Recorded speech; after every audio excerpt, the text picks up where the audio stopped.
Pertanyaan besarnya adalah, apakah itu berarti di akhir zaman tidak akan ada pernikahan antara Kristus dengan mempelainya?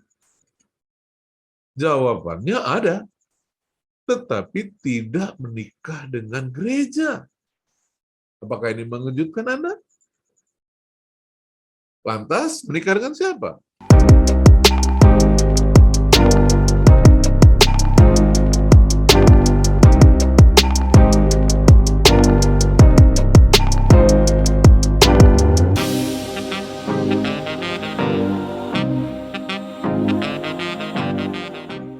Hai, salam.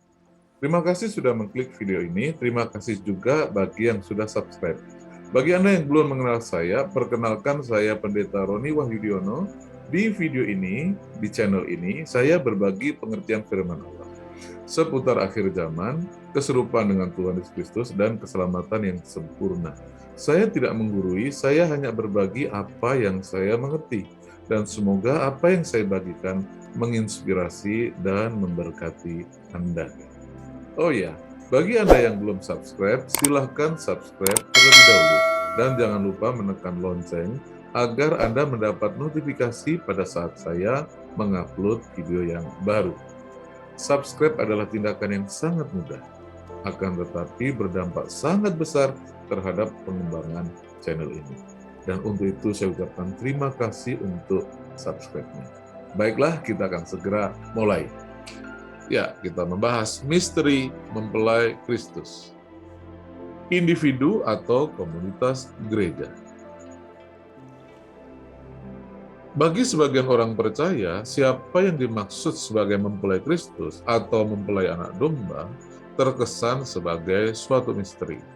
Alasannya, meskipun ada kalimat yang tertulis pada Wahyu 19 ayat 7 yang berkata, hari perkawinan anak domba telah tiba, akan tetapi siapa yang menjadi mempelai anak domba dalam perkawinan itu tidak dijelaskan. Kenyataan ini telah menimbulkan spekulasi dan ketidakjelasan mengenai siapa mempelai Kristus yang sesungguhnya.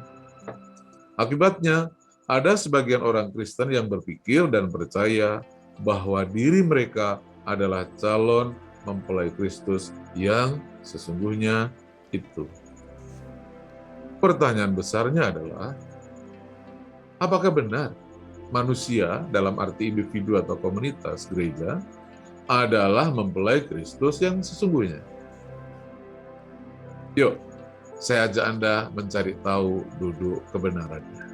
Let's go. Ya, ada 3 topik pembahasan yang kita akan bahas kali ini. Pertama, hakikat gereja. Kedua, para sahabat dan undangan. Dan yang ketiga, mempelai Kristus yang sesungguhnya. Kita bahas yang pertama, hakikat gereja. Nah, menurut Kamus Besar Bahasa Indonesia, arti kata hakikat adalah kenyataan yang sebenarnya atau yang sesungguhnya. Nah, dengan demikian, yang dimaksud dengan hakikat gereja adalah kenyataan gereja yang sebenarnya atau yang sesungguhnya.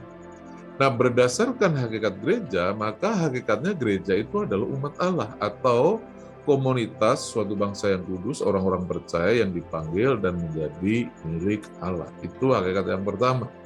Jadi, pada dasarnya atau pada hakikatnya, gereja itu adalah umat Allah, yaitu suatu bangsa yang kudus, yang dipanggil dan menjadi milik Allah. Yang kedua, hakikat gereja adalah imam-imam Allah, yaitu orang-orang atau komunitas gereja, orang percaya yang melayani Allah di baitnya, seperti memuji, menyembah, menaikkan doa syafaat, dan lain sebagainya. Mereka adalah imam Allah yang menaikkan dan membawa persembahan-persembahan bagi Allah di baitnya. Yang ketiga, tubuh Kristus. Artinya, ini adalah komunitas orang percaya yang memanifestasikan kehadiran Kristus di dunia. Keberadaan gereja itu telah menyatakan keberadaan Kristus di dunia. Kenapa? Karena gereja ada oleh karena Kristus. Keberadaan gereja itu adalah keberadaan Kristus, karena gereja adalah tubuh Kristus. Ya, Anda bisa baca di ayat-ayat yang dicantumkan ini. Kali ini saya tidak membahas itu secara spesifik.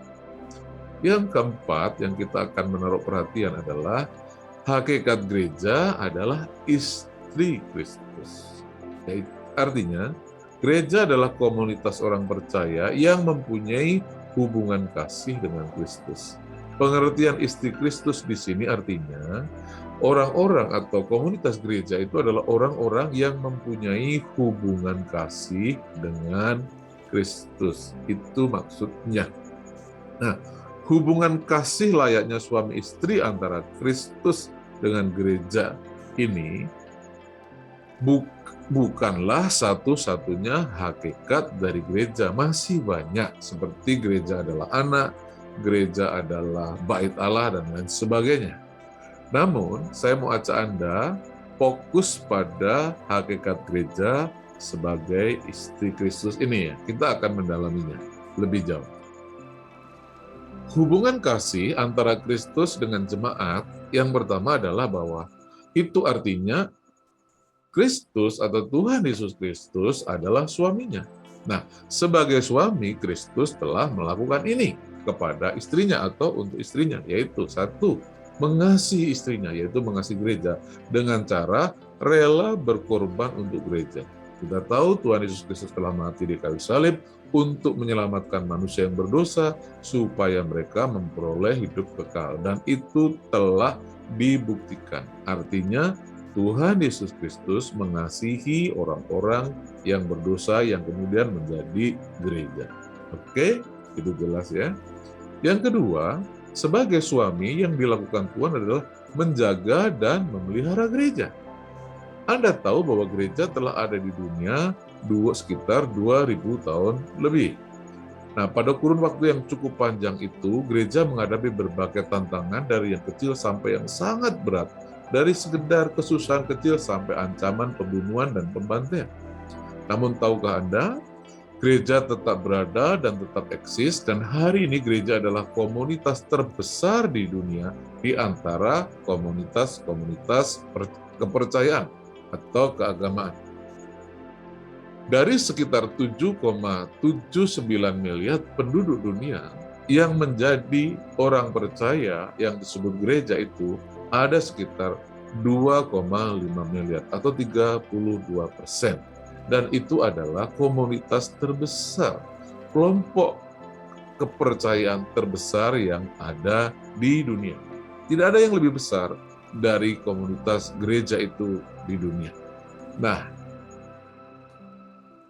mengapa gereja bisa bertahan di segala situasi itu? Karena Yesus atau Kristus sebagai suami itu menjaga dan memelihara gereja. Keberadaan Kristus itu begitu nyata dan begitu real dengan bukti keberadaan gereja di dunia. Oke ya. Nah, yang ketiga, sebagai bukti bahwa Kristus sebagai suami telah membuktikan dirinya sebagai suami, yaitu telah menyertai gereja dalam arti kata hidup bersama. Kalau Anda membaca Yohanes 6 ayat 55 sampai ayat 56 itu intinya, barang siapa yang makan dan minum tubuh dan darah Yesus Kristus, ia ada di dalam Yesus dan Yesus ada di dalam dia. Jadi sejak seseorang percaya kepada Tuhan Yesus Kristus dan terima perjamuan kudus, maka sejak titik hari itu ia ada di dalam Yesus dan Yesus ada di dalam dia. Artinya sejak saat itu Tuhan Yesus tinggal menetap di dalam dirinya, hidup bersama dengan dia. Nah, suami istri itu ya hidup bersama. Kalau ditinggal itu ya seperti orang cerai kan, seperti orang yang tidak punya hubungan. Meskipun Tuhan Yesus Kristus secara status duduk di sebelah kanan Allah Bapa, tapi karena ia adalah Allah yang omnipresent, rohnya, yaitu roh Kristus, tinggal tetap dalam diri kita sejak pertama kita percaya, dilahirkan kembali dan diselamatkan. Kristus menyertai kita, hidup bersama dengan kita. Hakikat suami istri adalah hidup bersama. Seorang suami meninggalkan ayah dan ibunya, bersatu dengan istrinya, hidup bersama dengan istrinya. Dan ini telah dilakukan oleh Tuhan Yesus Kristus. Oke? Nah, sekarang kita lanjutkan bagian yang istri. Sebagai istri, gereja wajib melakukan ini. Dan saya percaya ini telah terjadi selama ini. Apa itu? Yaitu satu, mengasihi Tuhan. Kalau Anda membaca 1 Korintus 16 ayat 22 ini adalah sebuah kutuk yang dilepaskan oleh Rasul Paulus atas gereja. Yaitu barang siapa yang tidak mengasihi Tuhan, terkutuklah dia. Kenapa? Karena Tuhan telah mengasihi dia. Dan sekarang gerejanya tidak mau mengasihi Tuhan, maka dilepaskan kutuk. Kenapa? Sebab kalau orang percaya tidak mengasihi Tuhan itu seperti seorang istri tidak mengasihi suaminya. Itu wanita terkutuk. Kalau suaminya jahat, kejam, ya itu pantas istri tidak mengasihi. Ini suaminya sangat mengasihi. Kasihnya tidak berbalas dengan kasih. Maka ada kutuk. Itulah sebabnya gereja itu wajib dan harus mengasihi suaminya. Dalam arti kata rela berkorban. Maksudnya apa? Gereja harus rela menderita karena Tuhan. Pikul salib dan mau bayar harga apapun yang terjadi atas imannya, oleh karena imannya. Dengan bersikap seperti itu, yaitu rela berkorban untuk Tuhan, menanggung segala resiko dan akibat imannya, maka gereja telah mengasihi Tuhan. Nah, gereja harus mengasihi Tuhan seperti itu. Sebab gereja yang tidak mengasihi Tuhan tidak layak bagi Tuhan. Gereja yang tidak mau pikul salib, terima akibat dari imannya, ia tidak layak bagi Tuhan. Kenapa? Karena dia tidak mengasihi Tuhan. Dan gereja yang tidak mengasihi Tuhan telah terkena kutuk hidupnya. Oke ya. Nah, yang kedua, sebagai seorang istri, gereja wajib melakukannya, yaitu mentaati dan tunduk kepada Tuhan. Ya, taat dan tunduk kepada Tuhan seperti seorang istri taat dan tunduk kepada suaminya. Nah, gereja itu selama ini sudah taat dan tunduk, yaitu gereja melayani, berpuasa, ya, melakukan ini dan itu. Itu adalah wujud dari ketaatan dan ketundukan gereja untuk menjalankan fungsi-fungsi dan perintahnya seperti pergi, menginjil, melayani, dan lain sebagainya.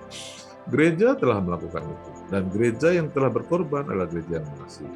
Nah, sekarang gereja yang mentaati Tuhan adalah gereja yang menjalankan perintah Tuhan. Seperti apa? Pergi menginjil, berdoa, berpuasa, pelayanan, dan lain sebagainya. Oke? Nah, yang ketiga yang wajib dilakukan seorang istri adalah setia. Mempercayai. Kata mempercayai dan setia itu sama, karena mempercayai atau iman, setia berasal dari kata Yunani pistis yang artinya setia ini. Nah, sebagai seorang istri, gereja harus setia kepada Tuhan. Kenapa? Sebab kalau gereja sudah tidak setia, itu artinya murtad. Gereja yang murtad adalah gereja yang sudah meninggalkan suaminya, yaitu Tuhan Yesus Kristus. Selama seseorang tidak murtad, itu artinya dia setia, tetap mempercayai, tunduk dan taat, dan mengasihi Tuhan Yesus Kristus. Nah, sejauh ini, semua ini telah terjadi. Itulah sebabnya gereja eksis. Kenapa? Karena gereja pada dasarnya adalah kumpulan orang-orang yang mengasihi Tuhan. Yaitu orang yang mau pikul salib, rela berkorban untuk Tuhan. Yang kedua, gereja adalah kumpulan orang-orang yang taat dan tunduk kepada Tuhan Yesus Kristus. Dengan cara menjalankan perintah-perintahnya. Yang ketiga, gereja adalah sekumpulan atau komunitas orang-orang yang mengasihi, yang mempercayai, maksud saya dalam arti kata setia kepada Tuhan. Itu terbukti karena mereka tidak murtad. Yang murtad itulah yang meninggalkan Tuhan, itulah gereja yang tidak setia. Nah, keberadaan gereja yang ada selama ini membuktikan mereka mengasihi, mentaati dan tunduk, dan setia kepada Tuhan. Artinya apa? Artinya fungsi gereja sebagai istri sudah terjadi sampai saat ini. Nah, hubungan kasih layaknya suami istri antara Kristus dengan gereja ini sudah dan sedang terjadi pada saat ini. Maksudnya, untuk hidup dengan Tuhan Yesus dalam konteks hubungan suami istri, Anda tidak perlu menanti kedatangan Tuhan yang kedua kali. Kenapa? Karena hakikat hubungan antara gereja dengan Kristus itu ya kayak suami istri itu. Kristus telah bertindak layaknya seorang suami bagi gerejanya, dan gereja telah bertindak layaknya seorang istri bagi suaminya. Dan itu semua terjadi. Dan untuk hal ini terjadi, tidak perlu menanti kedatangan Tuhan Yesus Kristus yang kedua kali. Ya, itu yang penting sekali dipahami. Nah, hubungan suami istri antara Kristus dan jemaat itu dikatakan oleh Paulus dalam Efesus pasal 5 ayat 31-32 adalah, sebab itu laki-laki akan meninggalkan ayahnya dan ibunya dan bersatu dengan istrinya sehingga keduanya menjadi satu. Rahasia ini besar, tetapi yang aku maksud ialah hubungan antara Kristus dan jemaat. Jadi hubungan Kristus dan jemaat itu telah berada dalam hubungan seperti suami istri ini. Ini telah ditegaskan oleh Rasul Paulus. Jadi jelas ya, untuk menjadi istri atau mempelai Kristus nggak perlu nunggu Tuhan datang yang kedua kali. Gereja sudah dan sedang menjalankan fungsinya hingga saat ini. Oke, mari kita lanjutkan. Kesimpulannya adalah hubungan kasih layaknya suami istri antara Kristus dengan gerejanya ini adalah gambaran atau metafora dari hakikat hubungan yang sesungguhnya antara Kristus dengan gerejanya. Jadi ini hubungan kasih layan suami istri itu adalah gambaran saja dari hakikat hubungan dengan Kristus dengan gerejanya yang seperti suami istri. Maksudnya atau artinya ya yang ingin saya sampaikan dalam konteks ini adalah peristiwa pernikahan antara Kristus dengan gerejanya secara harfiah di akhir zaman nanti pada saat Tuhan Yesus Kristus datang itu, antara Kristus dengan gerejanya itu tidak pernah ada. Mengapa? Karena hubungan ini sudah terjadi dengan sendirinya sejak seseorang percaya Yesus dan lahir baru atau sejak seseorang diselamatkan. Jadi jelas ya, semoga Anda mengerti pada bagian pertama ini. Pertanyaan besarnya adalah, apakah itu berarti di akhir zaman tidak akan ada pernikahan antara Kristus dengan mempelainya? Jawabannya ada, tetapi tidak menikah dengan gereja. Apakah ini mengejutkan Anda? Lantas menikah dengan siapa? Ya, ini tidak kita jawab sekarang, akan dijawab di bagian ketiga. Sekarang kita akan lanjut materi yang kedua dulu. Oke ya, mari kita lanjutkan. Bagian yang kedua adalah para sahabat dan undangan. Ada sesuatu yang sangat menarik yang perlu Anda pahami, yaitu dalam konteks Yesus sebagai mempelai laki-laki, para rasul dan murid-murid, yaitu orang-orang percaya dan atau gereja, oleh Tuhan Yesus sendiri, mereka disebut sebagai sahabat mempelai dan tamu undangan atau para tamu undangan. Bahkan dalam perumpamaan 10 gadis yang adalah gambaran gereja bijak dan bodoh di akhir zaman itu, mereka tidak disebut sebagai mempelai perempuan. Mereka oleh Tuhan hanya disebut sebagai gadis-gadis yang menyambut atau menyongsong mempelai laki-laki. Bukan untuk menikah, hanya menyambut. Ya, artinya orang yang hadir di pernikahan itu, tapi bukan yang menikah. Itu poin penting yang perlu dipahami. Oke, kita bahas yang nomor 1, yaitu sahabat mempelai, ya. Bahwa orang-orang tertentu seperti para murid yang kemudian menjadi rasul ini, mungkin ini juga artinya para pelayanan, orang-orang yang mencapai level tertentu tahap kehidupannya, mereka oleh Tuhan disebut sahabat mempelai. Mari kita baca ayatnya.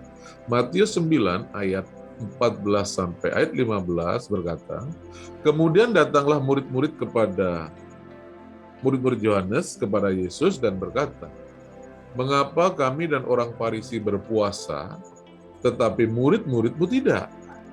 Jawab Yesus kepada mereka, dapatkah sahabat-sahabat mempelai laki-laki berduka cita selama mempelai itu bersama mereka? Tetapi waktunya akan datang, mempelai itu diambil dari mereka, dan pada waktu itulah mereka akan berpuasa. Perhatikan ya, bahwa pada saat Tuhan Yesus menyatakan dirinya sebagai mempelai laki-laki di ayat ini, Ia tidak menyebut para murid yang kelak menjadi para rasul itu sebagai mempelai perempuan. Tetapi Tuhan Yesus menyebut mereka sebagai sahabat mempelai laki-laki. Ingat ya, para rasul mewakili bagian gereja, bagian komunitas gereja, orang-orang yang melayani dan menjadi hamba dari kerajaan Allah, jadi hamba dari Tuhan Yesus Kristus. Mereka saja tidak disebut mempelai, mereka hanya disebut sahabat mempelai laki-laki. Oke, hanya sahabat. Maksud saya, posisinya adalah sahabat bagi mempelai laki-laki atau sahabat dari Tuhan Yesus Kristus. Sesuatu yang luar biasa tentunya. Oke, kita lanjutkan. Nah, yang kedua, tertulis dalam Wahyu pasal 19 ayat 7 sampai 9 berkata sebagai berikut. Marilah kita bersukacita dan bersorak-sorai dan memuliakan Dia, karena hari perkawinan anak domba telah tiba dan pengantinnya telah siap sedia. Dan kepadanya dikaruniakan supaya memakai kain linen halus yang berkilau-kilauan dan yang putih bersih. Linen halus itu adalah perbuatan-perbuatan yang benar dari orang-orang kudus. Lalu ia berkata kepadaku, tuliskanlah, berbahagialah mereka yang diundang ke perjamuan kawin anak domba. Katanya lagi kepadaku, perkataan ini adalah benar. Perkataan-perkataan dari Allah. Ya, bahwa para undangan itu adalah orang yang berbahagia, itu adalah hal yang benar. Oke, orang yang hadir pada pesta perkawinan, bahkan perjamuan kawin anak domba itu adalah orang-orang yang berbahagia. Kenapa? Itu gambaran orang-orang yang diselamatkan. Nah, saya ingin menjelaskan ini. Perlu dipahami bahwa orang-orang yang dikaruniai pakaian atau kain linen halus itu bukanlah mempelai perempuan, tetapi para tamu undangan yang diundang hadir pada hari perkawinan anak domba atau pada hari kedatangan Tuhan Yesus Kristus ke bumi. Kata kain linen halus itu berasal atau terjemahan dari kata Yunani dikaioma, yang artinya yang dianggap benar. Penggunaan kata Yunani dikaioma adalah tindakan pembenaran.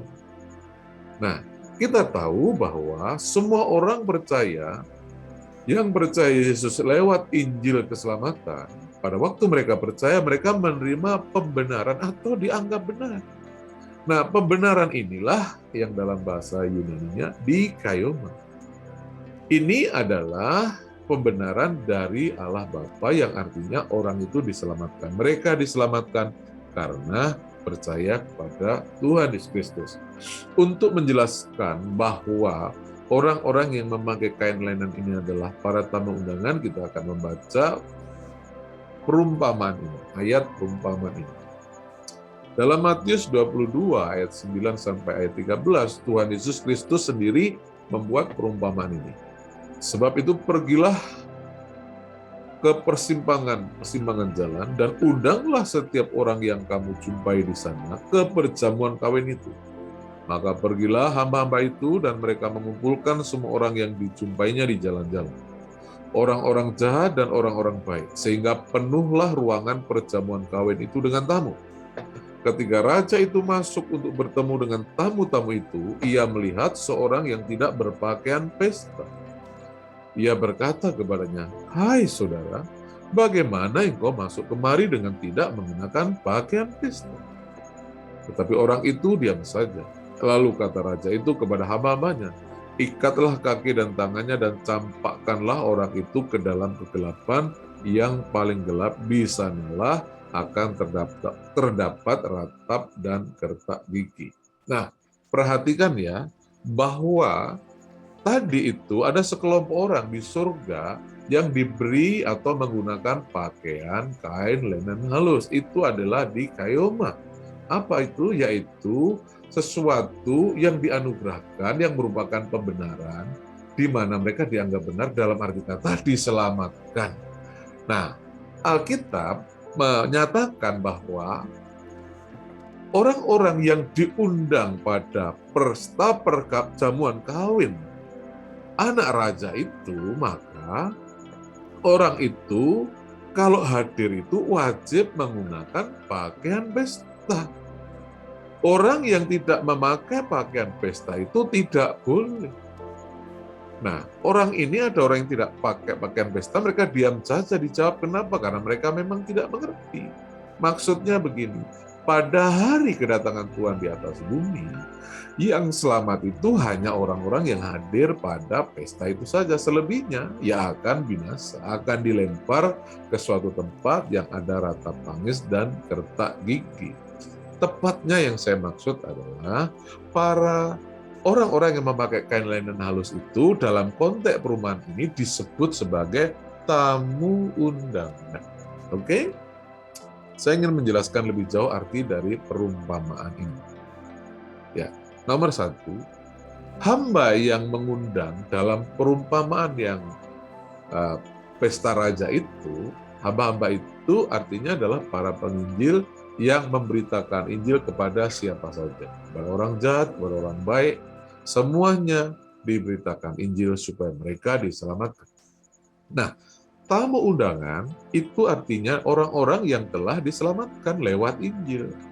Orang yang telah diselamatkan lewat Injil itu artinya telah menerima pakaian atau kain pesta lenan halus tadi, yang maksudnya adalah dikayoma. Dikayoma itu yang diartikan sebagai pakaian itu, pakaian pesta itu, artinya orang yang telah menerima pembenaran, orang yang telah diselamatkan. Jadi orang-orang yang disebut sebagai tamu undangan, maksud saya orang-orang yang telah diselamatkan lewat pemberitaan Injil itu bukanlah mempelai, mereka bukan mempelai, mereka hanya para tamu undangan ini. Oke ya. Hari perkawinan yang dimaksud itu adalah hari di mana Tuhan meninggalkan Allah Bapa dan surga untuk bersatu dengan istrinya di bumi. Nah, ingat ya, Tuhan akan datang dan tinggal di kota Yerusalem. Anda bisa melihat itu di Yesaya, nubuat itu ya. Anda bisa lihat nubuat kedatangan Tuhan untuk tinggal tetap di kota Yerusalem itu di Yesaya 60 dan Yesaya 62. Dan yang keempat, undangan yang berbahagia yang disebutkan dalam Wahyu pasal 9 tadi, yaitu berbahagialah orang yang diundang. Orang yang diundang itu adalah orang yang berbahagia itu maksud saya adalah orang-orang yang telah diselamatkan dan yang telah akan ikut bersama Tuhan turun ke bumi untuk menghadiri acara perkawinan anak domba. Hadir atau menjadi undangan pada acara perkawinan pesta kawin anak domba. Oke ya, jelas ya.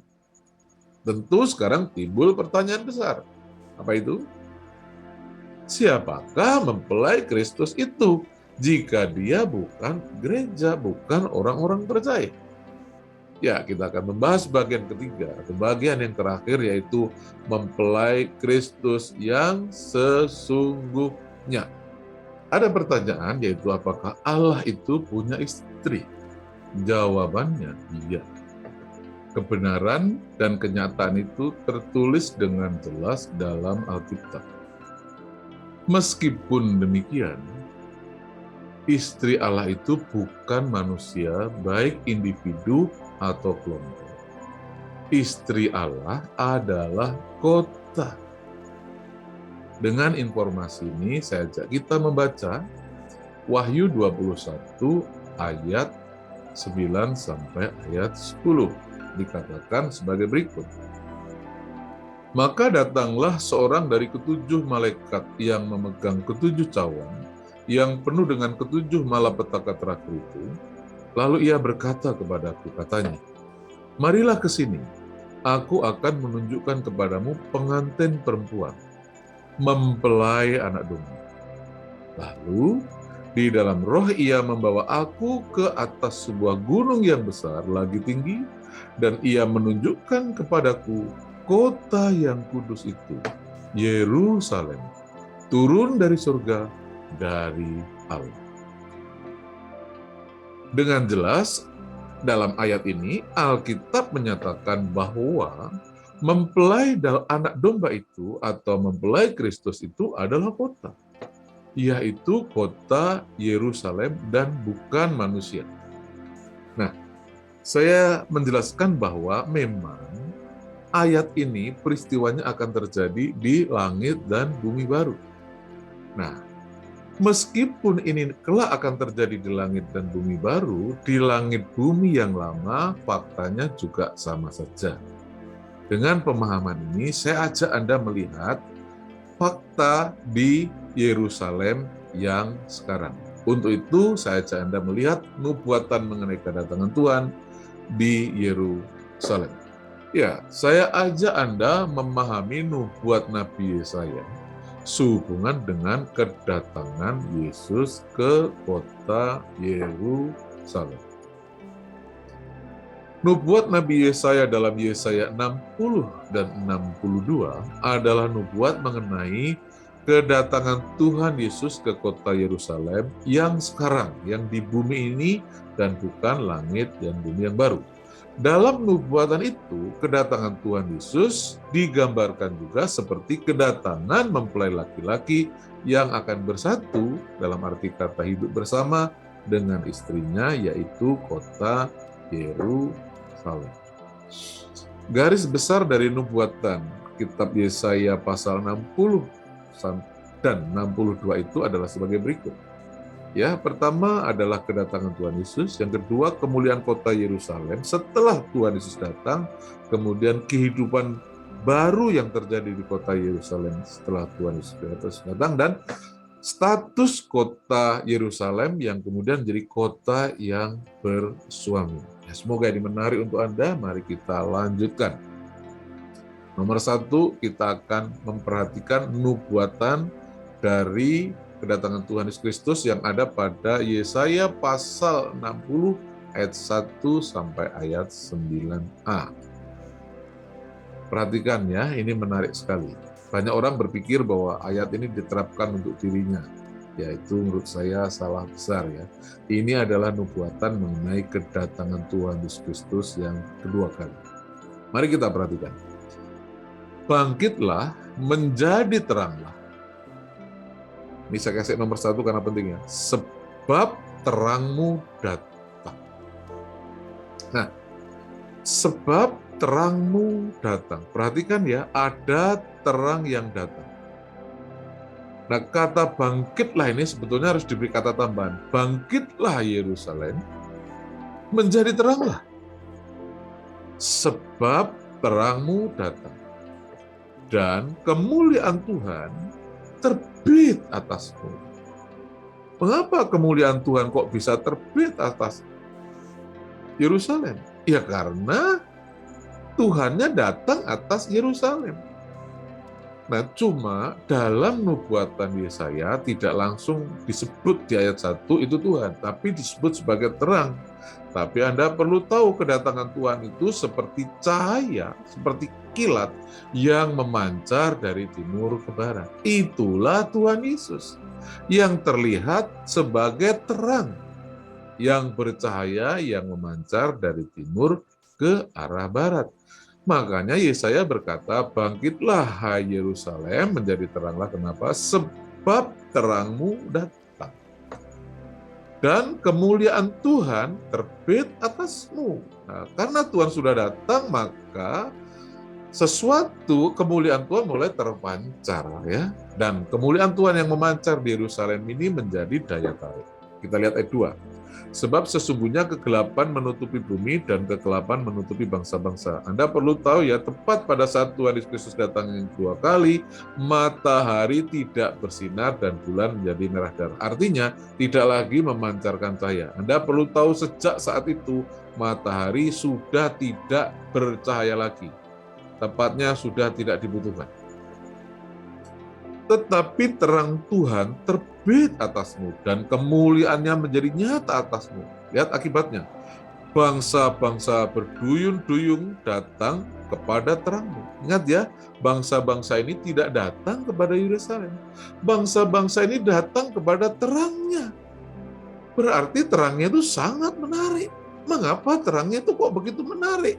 Menarik orang datang karena tidak lain ini adalah Tuhan Yesus Kristus sendiri.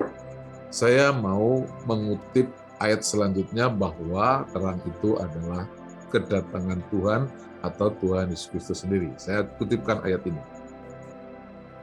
Ini kita baca Yesaya pasal 60 di ayat 19 sampai ayat 20-nya. Begini kata Alkitab. Bagimu matahari tidak lagi menjadi penerang, karena waktu itu matahari sudah tidak bersinar. Pada siang hari dan cahaya bulan tidak lagi memberi terang pada malam hari. Ya, sudah berubah warna bulan. Tetapi Tuhan akan menjadi penerang abadi bagimu. Jadi artinya sejak saat itu, sejak kedatangan Tuhan itu, Tuhanlah yang akan menjadi sumber penerang bagi kota Yerusalem terus-menerus atau sampai selama-lamanya.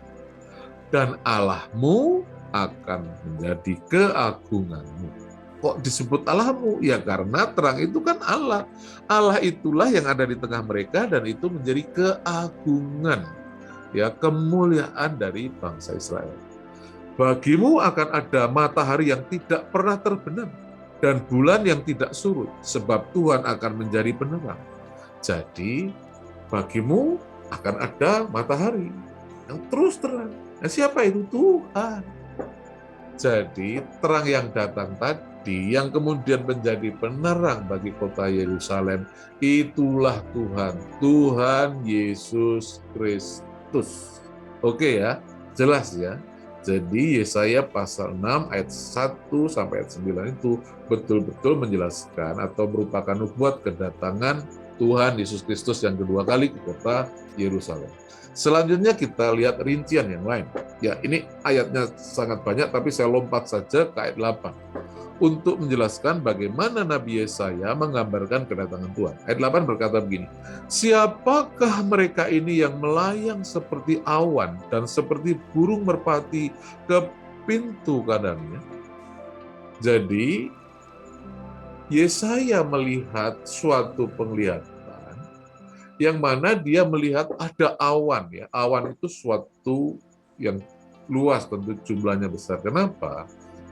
Karena sebetulnya awan terang yang mereka lihat, maksud saya yang dilihat oleh Yesaya itu tidak lain adalah Tuhan Yesus Kristus yang datang bersama dengan orang-orang kudus yang penuh kemuliaan itu. Karena mereka bergerak dalam satu kesatuan, mereka terlihat seperti awan yang luar biasa. Namun itu digambarkan seperti merpati yang pulang ke kandang. Kenapa? Ini ungkapan yang menarik kan? Kok seperti merpati pulang ke kandang? Kenapa? Karena merpati itu tahu kemana arah dia pulang. Dan ini awan ini nampaknya arahnya jelas, tujuannya jelas, pulang ke kandangnya. Nah, kandangnya siapa yang dimaksud kandangnya itu? Kota Yerusalem. Nah, perhatikan ya, kalau tadi saya beri nomor 1 itu adalah Tuhan disebut sebagai terang. Sekarang nomor 2 ini pernyataan Tuhan sendiri. Pada waktu Yesaya berkata, siapakah mereka ini? Jawaban Tuhan adalah, akulah yang dinanti-nantikan pulau-pulau yang jauh. Ya, Anda tahu kan, di dunia ini ada satu figur, ada satu pribadi yang kedatangannya dinanti-nantikan semua pulau-pulau. Kita penduduk Indonesia yang Kristen tinggal di pulau-pulau ini. Dan sebagai orang Kristen, Anda tahu kan siapa yang kita nanti? Siapa yang Anda tunggu? Yang Anda tunggu adalah kedatangan Tuhan Yesus Kristus. Itulah sebabnya ayatnya berkata, akulah yang dinantikan pulau-pulau yang jauh. Siapa aku ini? Ya Tuhan Yesus Kristus. Jadi pasal 60 ayat 1 sampai ayat 9 ini adalah nubuat mengenai kedatangan Tuhan Yesus Kristus ke kota Yerusalem. Oke, kita lihat bagian yang kedua, yaitu kemuliaan kota Yerusalem pasca kedatangan Tuhan. Ya, pasca kedatangan Tuhan akan ada banyak orang atau bahkan keturunan-keturunan Israel jasmani yang tidak mengalami pengubahan tubuh sama seperti orang Kristen di berbagai bangsa itu akan dibawa pulang kembali ke Yerusalem lewat pelayaran ya, lewat kapal. Kenapa? Karena Yerusalem menjadi pusat dunia, pusat kota dunia, atau kota besar dunia satu-satunya. Oke? Nah, pasca kedatangan Tuhan Yesus Kristus, maka kemuliaan Yerusalem digambarkan seperti ini. Orang-orang asing akan membangun tembokmu, dan raja-raja mereka akan melayani engkau. Jadi, raja-raja dari bangsa-bangsa akan melayani Yerusalem. Sebab dalam murka-Ku, aku telah menghajar engkau, namun aku telah berkenan untuk mengasihani engkau. Kemudian kemuliaan yang selanjutnya adalah pintu-pintu gerbangmu akan terbuka senantiasa, baik siang maupun malam.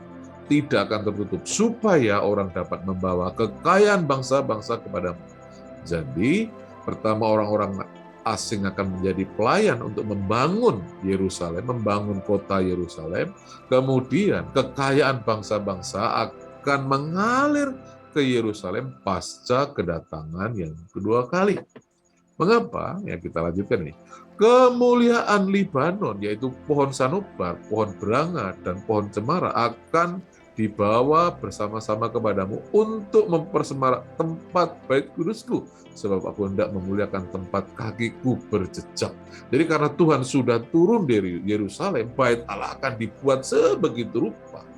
Ya, disebutkan bahwa kayu sanobar dari Libanon akan menjadi bahan penting untuk menyemarakkan bait Allah, tempat di mana Tuhan menjejakkan kakinya di atas bumi. Oke ya, ini kemuliaan dari kota Yerusalem, yaitu bait Allah akan menjadi luar biasa, dan bait adalah penarik khusus yang membuat bangsa-bangsa Tuhan datang kepada Tuhan, datang kepada terang Yerusalem itu di bait Allah. Kita lanjutkan. Anak-anak orang yang menindas engkau akan datang kepadamu dan tunduk, dan semua orang yang menista engkau akan sujud menyembah telapak kakimu. Mereka akan menyebut engkau kota Tuhan. Nah, Sion milik yang Maha Kudus Allah Israel. Sion adalah sebuah bukit yang ada di kota Yerusalem. Kota Yerusalem itulah kota Tuhan, yang ada bukit, yaitu yang bernama Bukit Sion. Kota Yerusalem yang dicirikan dengan Bukit Sion ini adalah milik Allah. Oke ya, saya tidak akan baca semuanya, saya lompat lagi yang saya beri tanda kuning ini.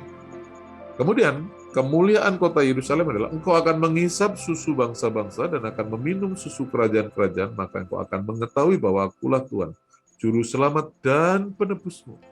Jadi, Tuhan yang adalah Juru Selamat dan yang penebus itu Tuhan Yesus Kristus, yang Maha Kuasa Allah Yakub. Aku akan membawa emas. Nah, ini kemuliaannya ya. Kali tadi kekayaan itu akan mengalir. Aku akan membawa emas sebagai ganti besi. Aku akan membawa perak sebagai ganti kayu, tembaga sebagai ganti batu besi. Sebagai ganti besi. Aku akan memberikan damai sejahtera dan keadilan yang akan melindungi dan mengatur hidupmu.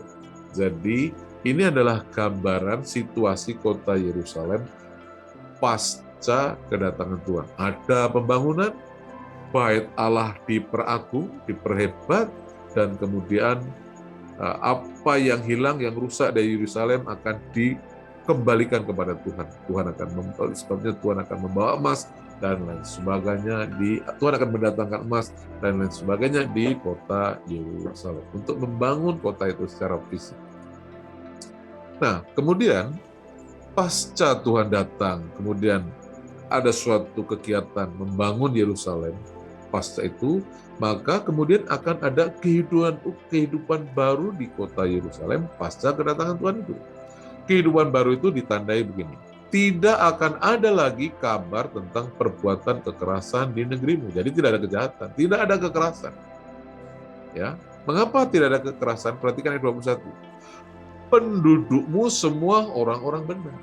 Ini orang-orang yang sudah diselamatkan itu, orang-orang yang sudah mengalami pembenaran itu, yang tinggal di kota Yerusalem bersama dengan Tuhan Yesus Kristus, ya ini orang-orang yang sudah mengalami pembenaran ini, dan yang memang hidup dalam kebenaran. Karena mereka telah diajari firman Tuhan dan lain sebagainya. Oke ya, jadi Kehidupan baru di kota Yerusalem adalah tidak ada kejahatan dan semua penduduknya adalah orang-orang benar. Mengapa? Karena terang itu ya, tetapi Tuhan akan menjadi penerang abadi bagimu dan Allahmu akan menjadi keagunganmu. Karena Tuhan sudah ada di tengah-tengah mereka, sebab Tuhan akan menjadi penerang abadi bagimu.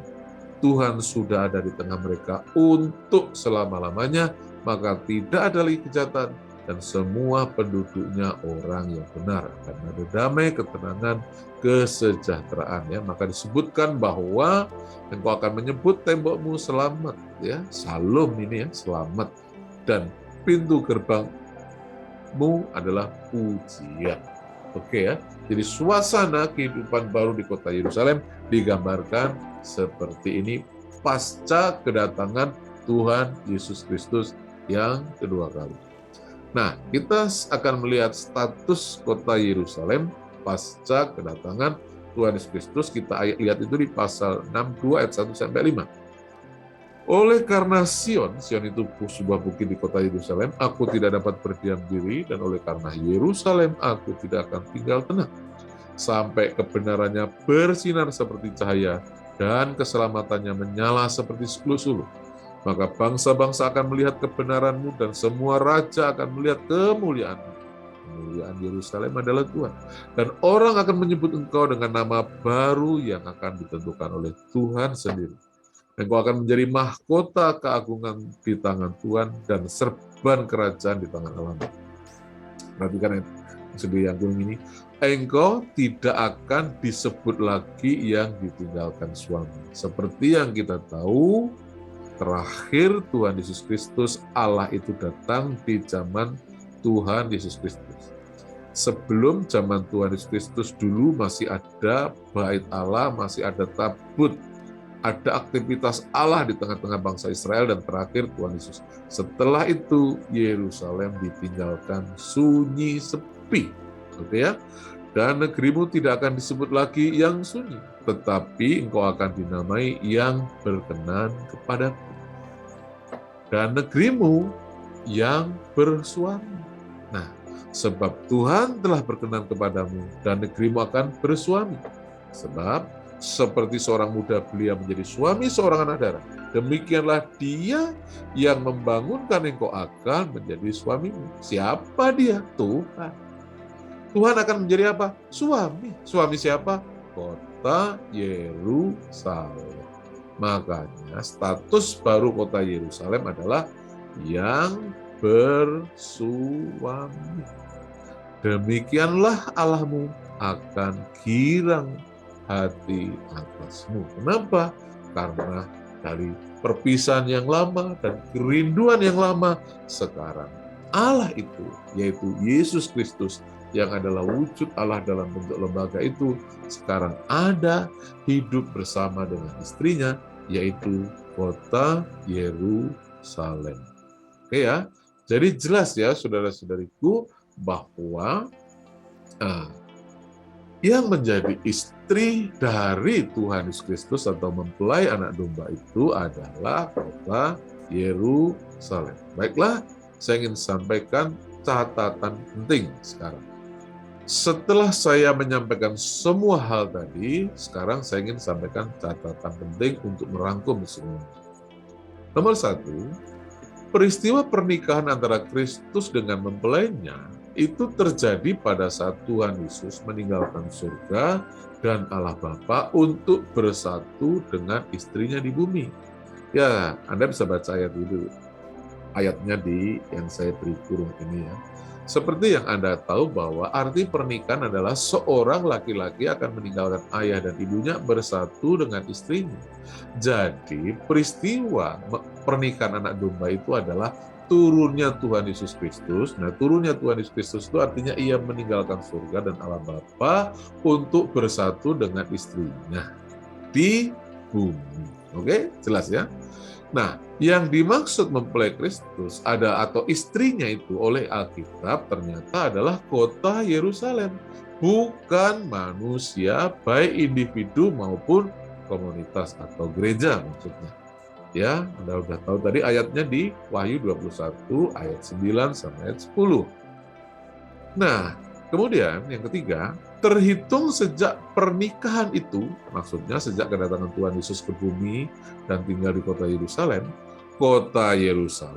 punya status baru, yaitu yang bersuami. Kenapa? Karena sudah ada suaminya. Tuhan sudah tinggal bersama dengan dia. Tuhan Yesus telah turun ke bumi. Oke? Nomor 4, dengan demikian jelaslah bahwa perempuan berselubung matahari dengan bulan di bawah kakinya dan sebuah mahkota dari 12 bintang itu bukan simbol gereja, tetapi simbol Israel, di mana Yerusalem adalah ibu kotanya. Jadi, tidak tepat menganggap wanita itu simbol gereja yang sempurna. Mengapa? Saya lanjutkan di nomor 5. Karena gereja itu tidak pernah mengganti posisi Israel sebagai istri Allah. Gereja atau orang-orang percaya dari berbagai bangsa, statusnya itu dihisapkan atau dicangkokkan sebagai warga Israel. Tepatnya posisinya ya sebagai anak-anak Allah. Anda bisa baca itu di Efesus pasal 2 ayat 12 dan Roma pasal 11 ayat 24. Jadi jelas sekali ya saudara-saudariku ya. Inilah mempelai Kristus yang sesungguhnya, yaitu kota Yerusalem. Nah, namun begitu, atau meskipun status gereja bukan mempelai Kristus, ini yang perlu dicatat, ya. Meskipun status gereja bukan mempelai Kristus, namun hakikat hubungan antara Kristus dengan gereja itu seperti suami istri. Dan itu sudah terjadi pada saat ini. Dan tidak perlu menanti kedatangan Yesus yang kedua kali. Menjadi istri atau mempelai Kristus secara pribadi dalam konteks hubungan gereja itu adalah Anda harus mengasihi Tuhan. Maksudnya apa? Rela berkorban untuk Tuhan. Yang kedua, sama seperti seorang istri, Anda harus tunduk dan taat kepada Tuhan Yesus Kristus. Perintah Tuhan dijalankan. Perintah Tuhan itu apa sih? Ya pergi, menginjil, melayani, saling mengasihi, dan lain sebagainya. Itu perintah Tuhan. Atas perintah itu kita harus tunduk dan yang ketiga dan yang terpenting adalah sebagai seorang istri Anda harus setia. Maksudnya apa? Ya terus mempercayai Tuhan Yesus Kristus. Kalau Anda tidak setia, itu artinya Anda sudah murtad, ya, meninggalkan Tuhan Yesus dan tidak selamat. Itu artinya. Jadi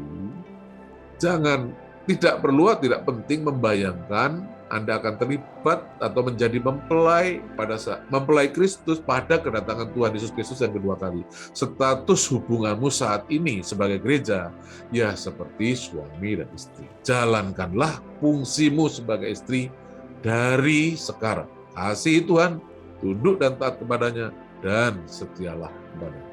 Oke? Jelas ya?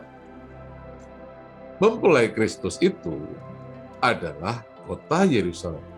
Itu adalah ibu kota Israel, tempat di mana Tuhan tinggal dan menetap di bumi. Ini tidak ada hubungannya dengan menikahi manusia. Demikianlah tadi misteri mempelai Kristus yang ternyata bukan manusia tetapi kota, tepatnya kota Yerusalem. Bagaimana dengan pendapat Anda? Jika Anda punya opini atau pertanyaan, silakan diketik di kolom komentar. Dan jangan lupa like, komen, dan share link video ini sebanyak-banyaknya kepada saudara-saudari seiman kita agar mereka juga mendapat berkat sama seperti Anda. Sampai bertemu pada video selanjutnya. Tuhan Yesus memberkati.